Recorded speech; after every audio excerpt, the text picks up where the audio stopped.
everybody, I hope you're all having a blessed day. I'm Lungi Mazibugo, co-host for the Accelerator. Over the past 20 years, psychometric assessments have become more prominent, not only in the workplace, but also in a schooling environment. The big question is, why should you consider your students taking these tests? Today we have Tammy Teague and Lauren Davies who will discuss this issue and also let us know about why we should take these tests. Over to you, Tammy. I am so excited to be part of this discussion today, along with Lauren, about psychometric assessments and how they can be used for career development. Lauren, why don't you tell us a little bit about who you are and what you do before we get stuck in? Hi, Tammy. Thanks so much for having me on today. It's so nice to be involved and get to talk about the psychometric assessments. Just a little bit about me. My name is obviously Lauren Davies. I work for AEE and as a career development program coordinator. And as part of that, I assist with psychometric assessments. I stay up in Johannesburg and I have got two little girls and a wonderful husband who all keep me very busy. Amazing. Thank you.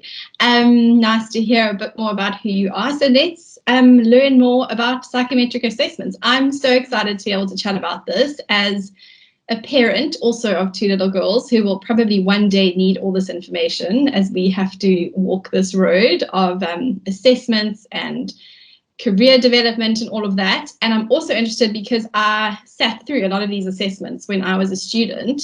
And they were part of my schooling career and even at university. So I'm so excited to hear a little bit more. So as a starting point, can you give us a broad overview of what a psychometric assessment is?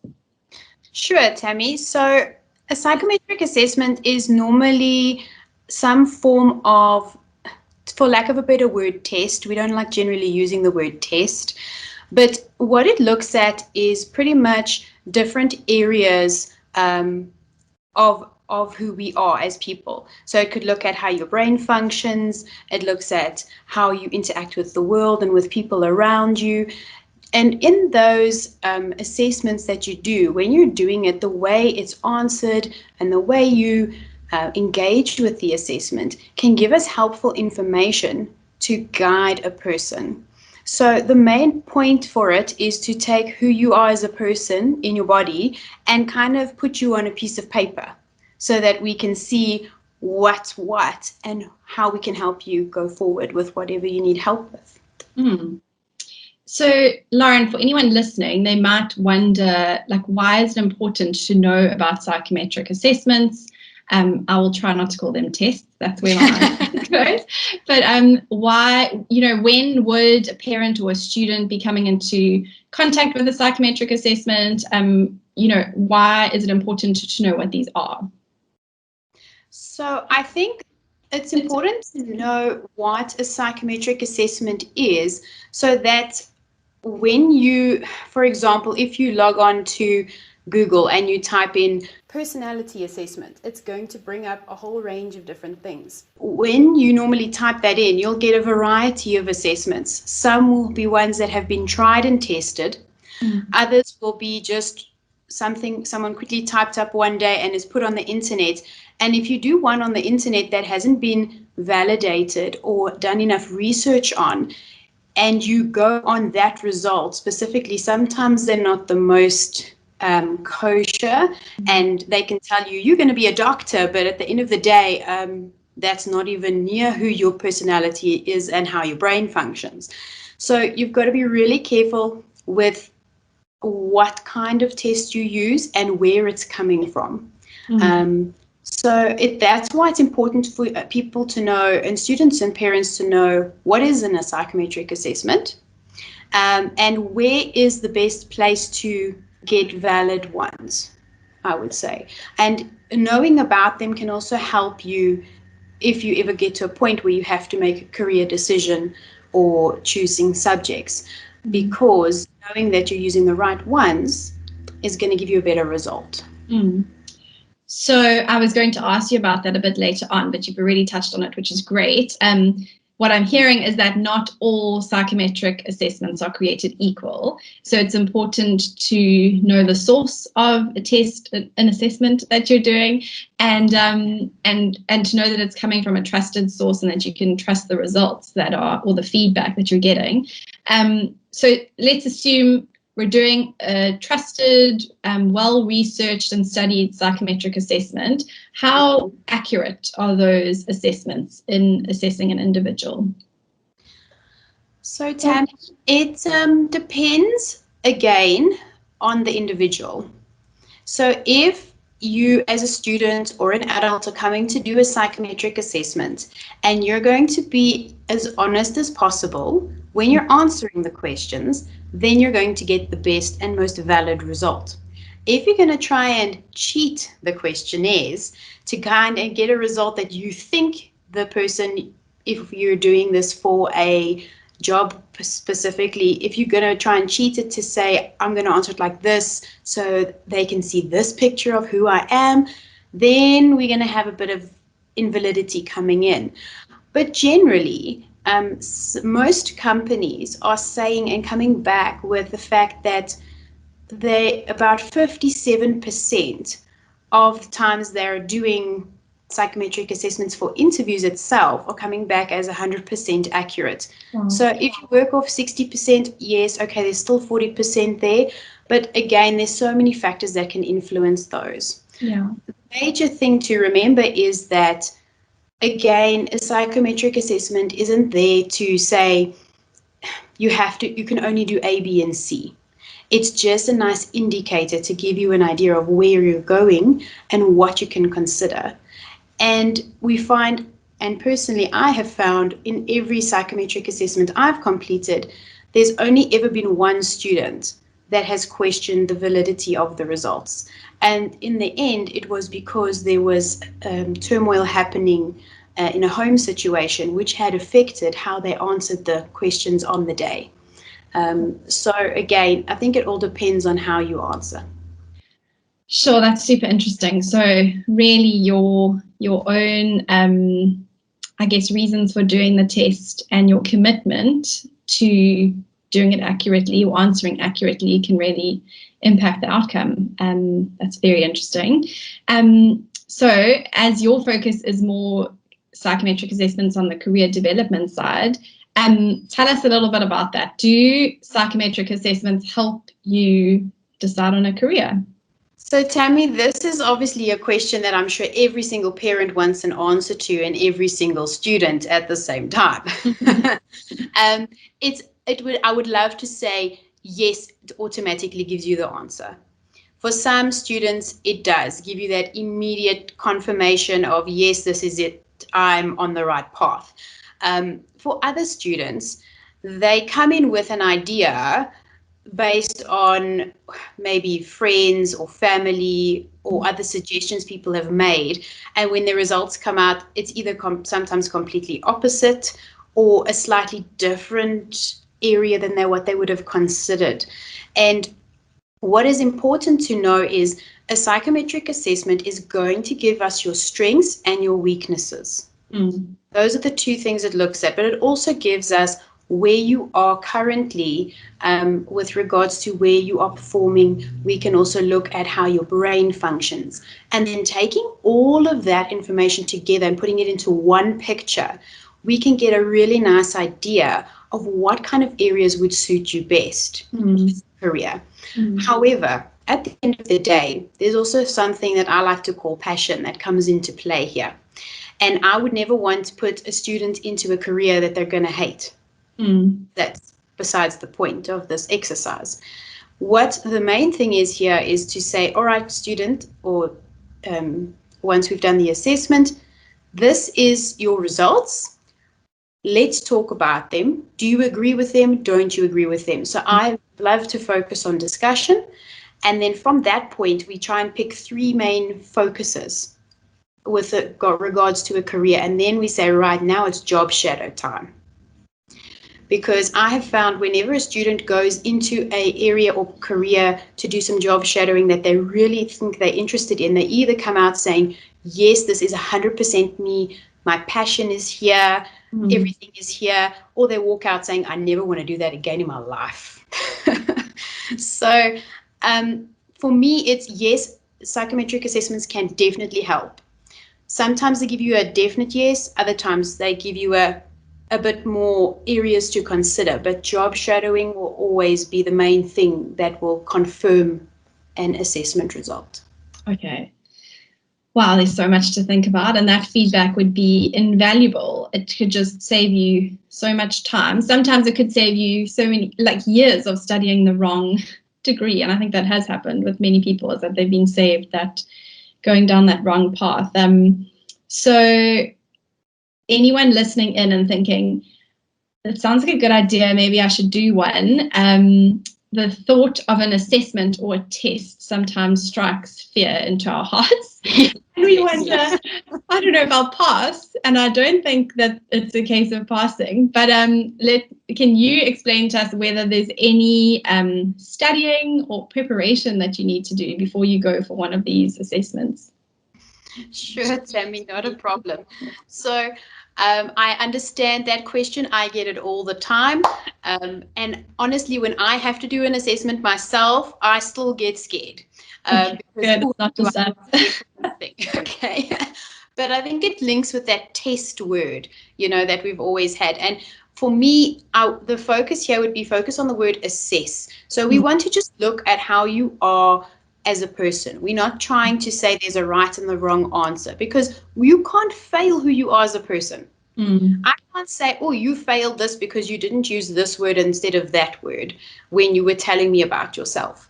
So the main thing with a psychometric assessment is to get rest, a good night's rest the night before. You do an assessment, try your best to do it in the early morning when you're fresh, or if you're not a morning person, do it whenever you feel refreshed once you've woken up. And then just focus on doing your best, because remember, we're all unique. We're all made differently. So if we were all the same, psychometric assessments wouldn't be necessary. So you don't have to study for a psychometric test unless you are given a specific instruction. There are some which require a bit more mathematical knowledge, and sometimes you will be prepped beforehand and they'll say, please refresh on these areas.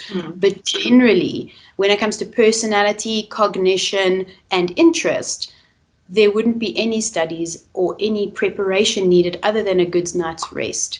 And also, I mean, if a student ever decided they have an assessment and the next day of assessment, they woke up feeling sick, it's actually better to cancel and reschedule, because the being ill and your body's fighting an infection sometimes takes away from your focus and your ability to concentrate. And then your assessment result won't be as valid as it could have been. And then you might say, oh, but I don't agree with this, or I don't agree with that. So it's a small thing, but it can have a big implication. So please if there's any students listening, don't ever feel like you have to study for a test unless you're told to, for a psychometric test and not a school test. Just be yourself, because at the end of the day, we're trying to find out who you are. Yeah, that is super helpful. And I think it's also so important for people to realize that when you are going for a psychometric assessment, whether you're a student or someone applying for a job or anything, the goal is to assist you and to give you more information about yourself. And so there's no reason to cheat or try and I don't know what, Jippo the system or anything like that. There's probably not, you could probably say there's no right or wrong answer that you're going to come out with at the end of it. We're just going to learn more about the person that's doing the test. So thank you. That puts my mind at ease if I ever need to do one. Take one. A good night's sleep, and to be just in the best frame of mind that you can be, I suppose, is the wisdom. So Lauren, if we were, if you're a parent taking your child for one of these assessments, or you're a student going and you're wanting to figure out the best path for your career or a career to follow, and you get the results or the feedback at the end of the psychometric assessment, how seriously should we take that feedback?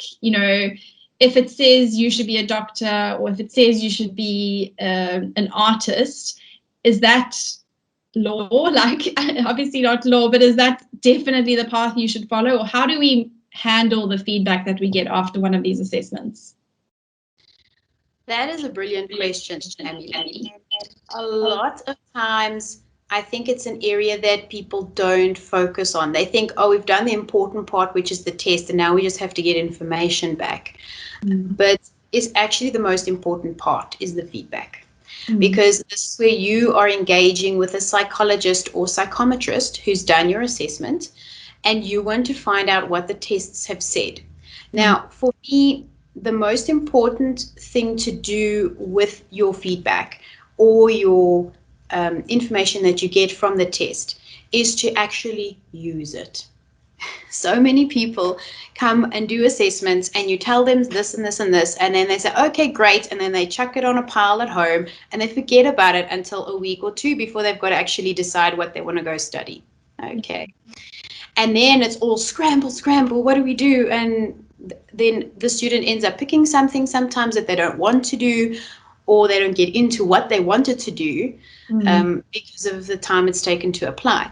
So for me, the most important thing is to take that feedback, go and work through it slowly at home, read through it a few times, and then pick out and think about which areas you really link up with. So if it says your top options are, let's say option 1 is a teacher, option 2 is a psychologist, and option 3 is, let's say, a doctor.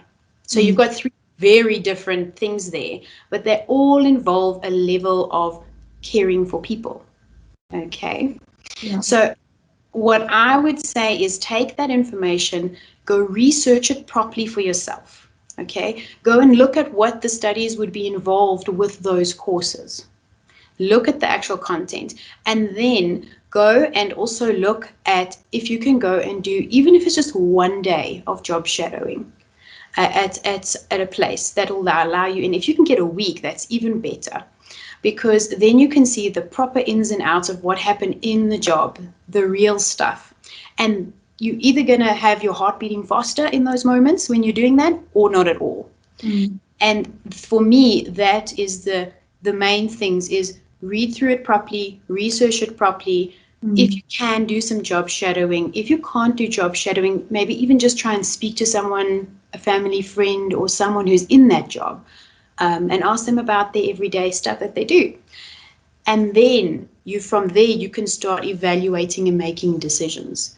And if it's necessary and you're still struggling to make a decision from there, you go back to the psychologist and psychometrist and you say, listen, I've done all of this extra work, but I'm still stuck. And then they might have a way or a helpful process for you to go through with them to take another step. But generally, if you follow those 3 steps, you should be fine. That is so interesting, and I guess so important to realize that you can't just use the report at the end of the assessment as a roadmap on its own. You really have to go and test things out and figure out, because no assessment's perfect, I guess. As accurate as they can be, you still need to figure out the specific way that feedback is going to shape your career path or journey. This has all been so interesting. I feel like there's a million questions I could ask you, but I want to give you the chance to just share more specifically. Your focus in your role at AEE is on psychometric assessments for career development. So can you give us some insight into the assessments that you use and maybe how they're used in that process? So at AEE, we focus and use psychometric assessments in 2 ways.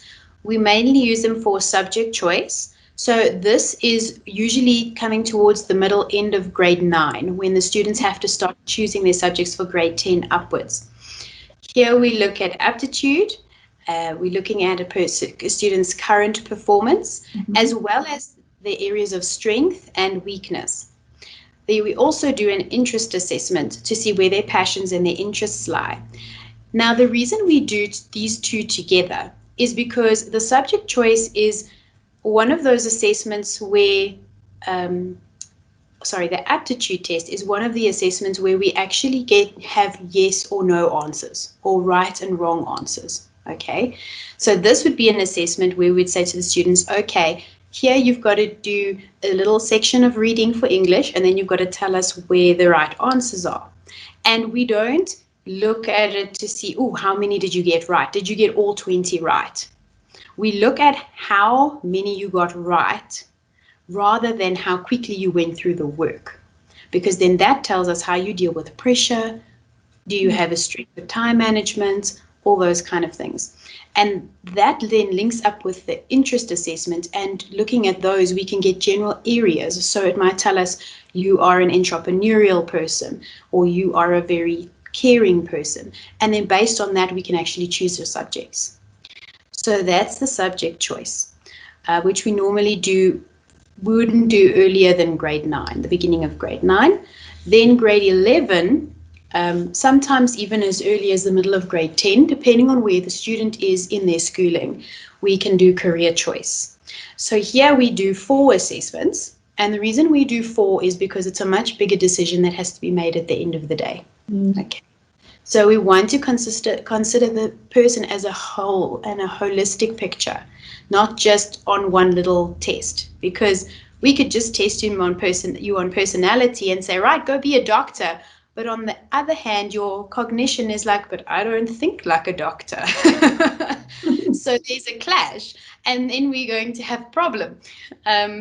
So we look at cognition, which is the way your brain actually functions. So we look at how you solve problems and the step-by-step process your brain goes through when you're given a problem. Then we look at personality, which is your general style of preference. Are you a people person? Are you not? Are you a big picture thinker? Are you someone who likes detail? All of that we can see in the personality.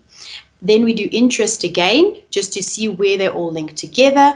And then we do an aptitude test, but not a full one, just a half, just to make sure that the cognition and the personality and the interest have all measured accurately. So that's kind of our backup test, if I can put it that way, to make sure that there's no issues coming through. So those are the 2 areas we mainly focus on at AEE. And then obviously with both of those, there's a full report written for a student and a feedback session that happens either with just the student, but all with the parents as well. We always encourage the parents to join because they have great insight into their children as well. I love hearing you explain more about it. And I think, obviously, I'm part of the AEE team, so I know what we're passionate about. But it's just amazing to hear that the way that the tests are structured and the way that the career development program works is not to say, oh, you're really smart, you'll definitely make it in these careers, or you're not very smart, you should maybe think about these ones, which I think traditionally is what we imagine when we think about psychometric testing and even career development.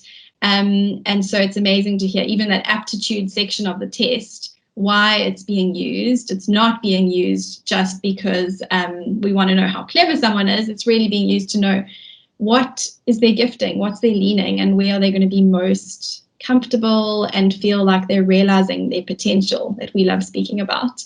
That is so interesting, and I think so important for any parents listening in to just understand about how a little bit more about how the test works and the reasons for it.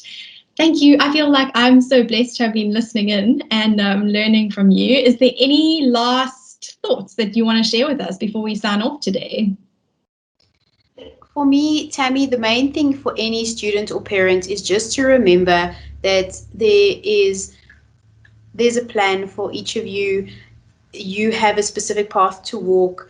It's never going to be the same as someone else. So when you are considering a career, don't follow what everyone else is doing. Do what you are passionate about, what makes your heart beat faster. Because if you can get that, you will never be in a job that you hate. You will always be happy in your career. If you can get that one link with passion, then you are A for away. Amazing. That is such incredible wisdom. I'm going to be knocking on your door in about 10 years' time, our girls need to be thinking about subjects and career choices. Thank you so much, Lauren. This has really been so interesting, and I hope everyone listening in feels the same way. And I think that's it from us. Thank you so much, Lauren and Tammy. That was so interesting. For more information, contact us on info@aeegroup.co.za. All right then, let's go.